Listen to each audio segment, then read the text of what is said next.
دا د مزار شریف ښار دی. دلته یو ځوان په نشته امکاناتو داسې نوښتونه کړي چې د یادولو وړ دي. په دې وړه خونه کې محمد شریف کار کوي. دی د خپلو ورځنیو چارو ترڅنګ وړې او بیکاره اوسپنې یوځای کوي او داسې څه ترې جوړوي چې د خلکو پام ور واوړي.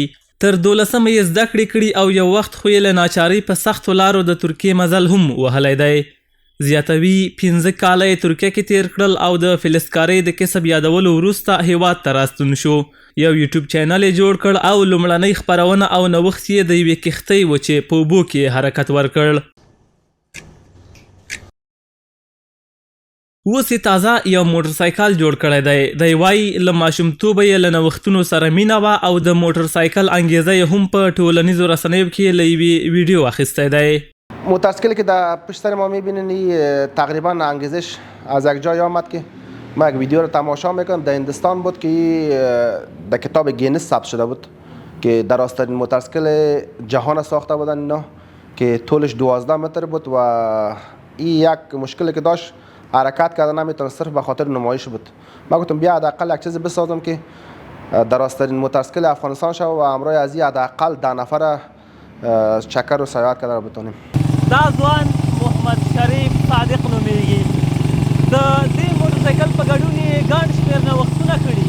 دی وایي که ملاتړ مې وشي داسې د حیرانتیا وړ شیان جوړ کړم چې خلک ورته ګوته په غاښ وي. وایي راتلونکی پلان یې د الوتکې دی او داسې یوه الوتکه به جوړوي چې الوتنه وکړي.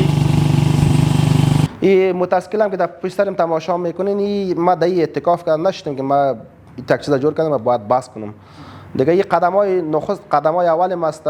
میشه که بعدها شاید انشالله که یک مثل یک موتور جور کنیم و پلان از این داریم که از صفحه دوربین شما بعد وطندارای را وعده را میتم شاید در آینده ها و دوستان میره ماکم نگیره که مثلا تو چی کردیم هلیکوپتر تا و تصمیم دارم که یک هلیکوپتری جور کنم که اولین کسی باشم که در افغانستان پرواز بتونم و موفقیت پرواز کنم.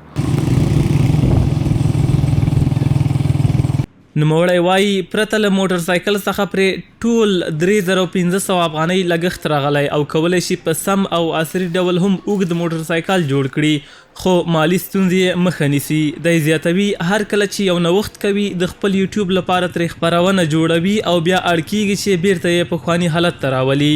قبلا این موتورسیکل که خرد بود موتورسیکل ایرانی بود. ایرا پیش از اینکه ما این موتورسیکل بسازیم یک باسکل ساخته بودیم که درازترین باسکل افغانستان بود که همراه از این 13 نفر ششتیم و تا یک جای حرکت کردیم و خاطر جالب هم این است که تا یک جای حرکت کردیم در مسیر راه همین زنجیر فریورش کنده شد و تصمیم دایی گرفتم که بیا همین درازترین باسکل به موتورسیکل تبدیل کنم و آینایی که هست آینای دبل سرای آیین کونه از اونجا خریدیم و تقریبا 3500 افغانی از اینا برداشته که موتورسیکل دراز کنیم. البته بدون موتورسیکل دیگه هر نوآوری که میکنم وقتی که مشکلات مالی هست مجبور هستم که او را در یک برنامه دیگه استفاده کنم تخریب میشه. محمد صادق ته یې ټوله کورنۍ ور په غاړه ده. دی وایي د خپل روزګار ترڅنګ دا ډول نوښتونه هم کوي خو که تشویق شي لا نوښتونه به وکړي. کسب اصلیم خب فلزکاری است و 4 سال هم در کشور ترکیه نجاری کار کردیم مبل فرنیچر.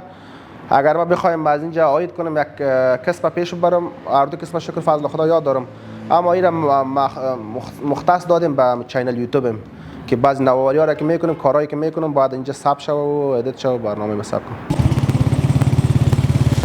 هغوی چې مزار شریف ښار کې محمد شریف پیژني په اړه یې وایي دی په کمزور اقتصاد لګیا دی. نوښتونه کوي سهار نه تر ماښامه د خپلو ورځنیو چارو ترڅنګ په نوښتونو بوخت وي.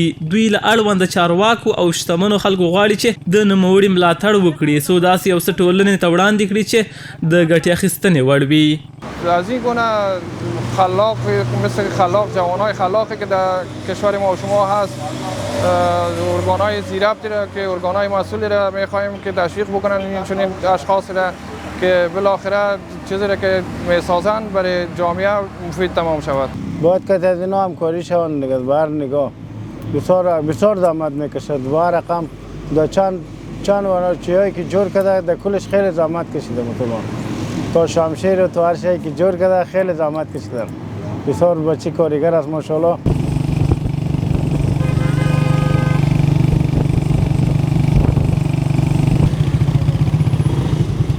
د دې نوښتګر ځوان په اړه د بلخ ولایت د اطلاعات او کلتور ریاست د ځوانانو چارو امیر سلطان محمد توخی وایي اړتیا ده چې د داسې ځوانانو ملاتړ وشي، په مالی او معنوي برخه کې وستایل شي. نوموړي له خپل اړخه ډاډ ورکړ چې تر خپلې وسې به ورسره همکار وي.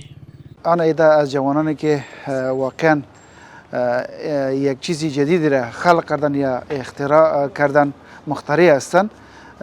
ما چند قبل شاهد ازی بودیم که یک جوان در ولایت بلخ یک موتورسیکل را ساخته بودند که به تعداد 6-7 نفره یک جای ایر انتقال میده. باید همچو جوانا تشویق شوند، زمینه سازی شوند تا که بتانند در آینده ها در کشور ما در عرصه های مختلف یا موارد مختلف را بسازند. دا د محمد شریف د کار ځای دی.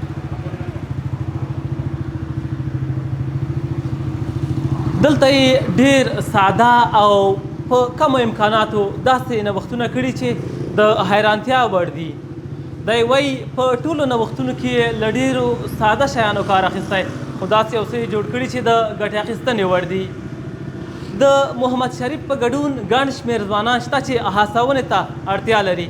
دوی وایي که ملاتړ وشي تر دې به لا غوره او د کار وړ شیان جوړ کړي. دیار الکوزی، امید راډیو، بلخ، مزار شریف.